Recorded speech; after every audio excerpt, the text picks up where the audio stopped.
मान ली आप अपने विद्यालय के कुछ स्टूडेंट्स के मैथमेटिक्स के परफॉर्मेंस के बारे में जानना चाहते हैं और आप 100 स्टूडेंट्स का सर्वे करते हैं, उनका डेटा लेते हैं।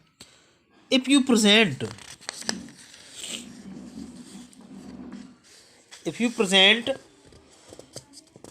देम एज अ टेबल, अगर आप उसे एक टेबल के रूप में प्रेजेंट करते हैं तो वो लगभग ऐसा दिखेगा।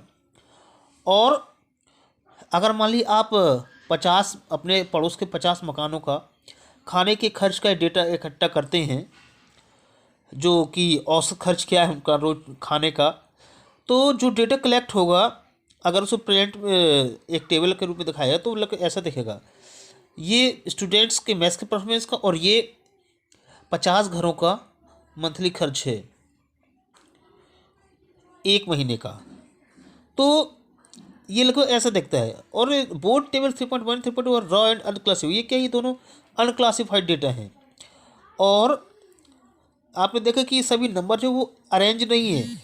और अगर आपसे कहा जाए किसी आप हाईएस्ट मार्क्स बताइए, सबसे ज़्यादा खर्च करने वाले परिवार को बताइए, तो आपको सबसे पहले उसे इन मार्क्स को असेंडिंग या डिसेंडिंग ऑर्डर में करना पड़ेगा।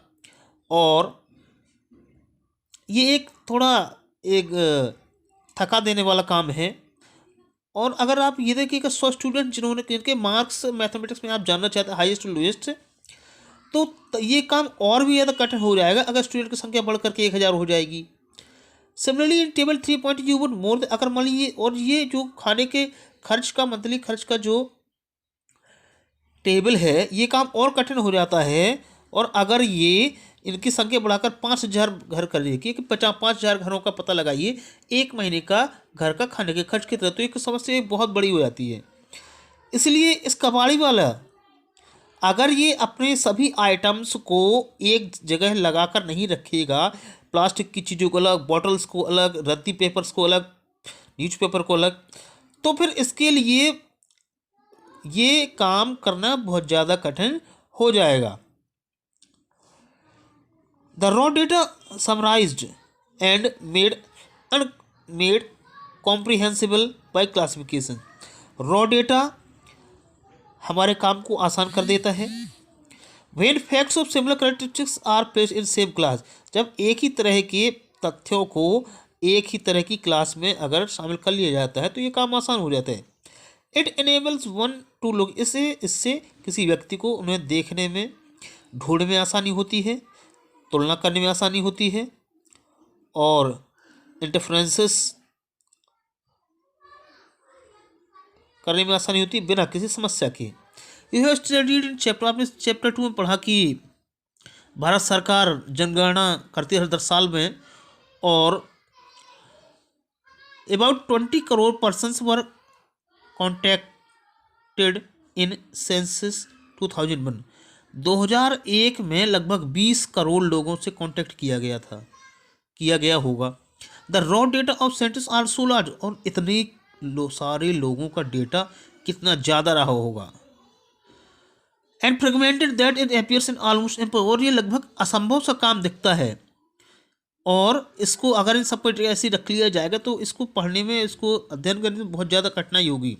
But when the same data is classified according to gender, अगर इस पूरे डेटा को जेंडर, एजुकेशन, उनकी मैरिटल स्टेटस, ऑक्यूपेशन आदि ये सारी चीज़ों के हिसाब से रखा जाएगा भारत में, तो फिर इसे समझने में भी आसानी होगी। अब रॉ डेटा में क्या क्या होता है, कंसिस्ट ऑफ ऑब्जर्वेशंस और ऑन वेरिएबल्स पर ऑब्जर्वेशंस होते हैं।